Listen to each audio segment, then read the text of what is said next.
Night 3 of the RNC. I thought after a really slow start, it kind of kicked into gear. Maybe 45 minutes in. Yes. So it was really good when they got to Jack Brewer and Lou Holtz and Sister Deidre Byrne and Burgess Owens, who's been here many times. We've talked to him in person on the phone. Really good guy. Great man. Did not know about being a chimney sweep. I know. There must be one, like he does corporate speeches and stuff. That's one of the ways that he, actually feeds his family. Yep. And but I mean, I've talked to him a bunch, like you said. We all have. And I've heard the story of him starting a business and losing everything, but not the specifics of what he did to get back on his feet. Yeah. And that's amazing, right? He did amazing. What he have to. Yeah. Let's start over and just and see what he had to say last night, because very inspiring. Here's Burgess Owens. Ladies and gentlemen, I'm Burgess Owens. Shackled in the belly of a slave ship, an 8-year-old boy named Silas Burgess came to America to be sold on an auction block. By the grace of God and the courage of slaves who believed in freedom, Silas escaped through the Underground Railroad and settled in the great state of Texas. He went on to become a successful entrepreneur. He built his community's first church, first elementary school, and purchased 102 acres of farmland, which he paid off in 2 years. I'm here today, a candidate for Congress, because of my great-great-grandfather, Silas Burgess. I was raised in the South during the days of Jim Crow and the KKK. Even through the challenges of segregation, we were taught that anything is possible in America. When I was 22 years old, I thought all my dreams had come true when I was drafted by the New York Jets.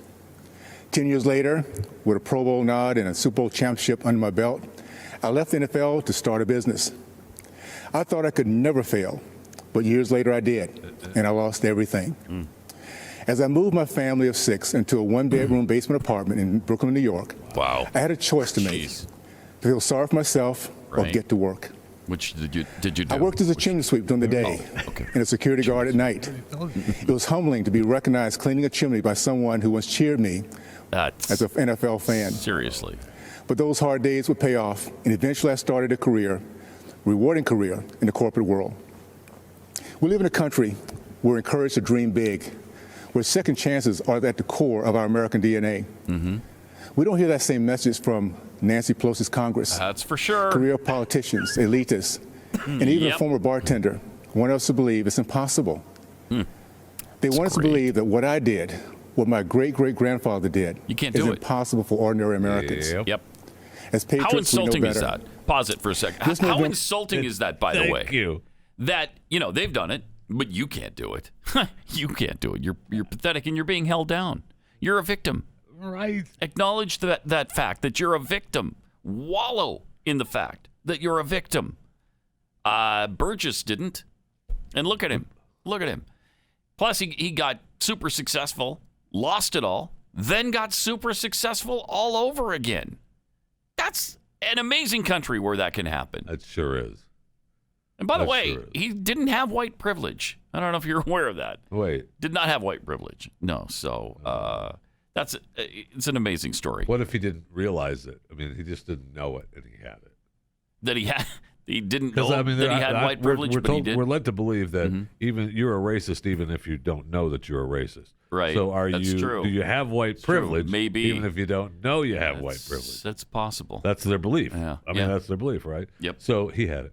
And that's a guy who really experienced racism, growing up in the South under Jim Crow, KKK still active. There's a guy who knows what racism is all about, and he knows it firsthand.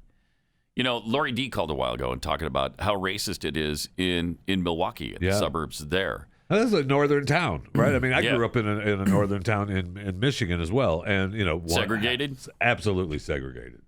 The west side of town was for the white folks, and the east side of town was predominantly for the black folks. And, and you didn't. There was not a whole lot of mingling. Now there was in the end, before I left, but prior to that, no. Well, I grew up, as you know, on the mean streets of Helena. Right.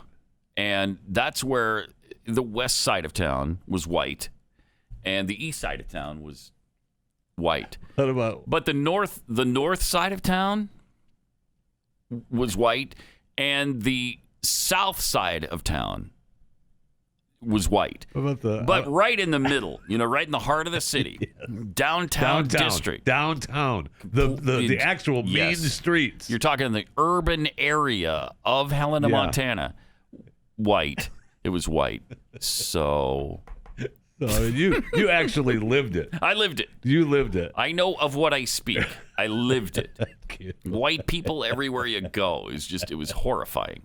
It was horrifying. I mean, what kind of freak would live there? That's horrifying. I think literally when I was growing up in Helena, everybody knew there was one black family in town. One. And everybody knew it. Not exactly a real diverse place to grow up. So it's not that anybody kept them. I don't think they just didn't want to live there. They didn't want the bullets flying over their head at all times. Right. They didn't want that. Right. I can't blame them. Plus, it's cold. Yeah. Oh. It's cold in them thar hills.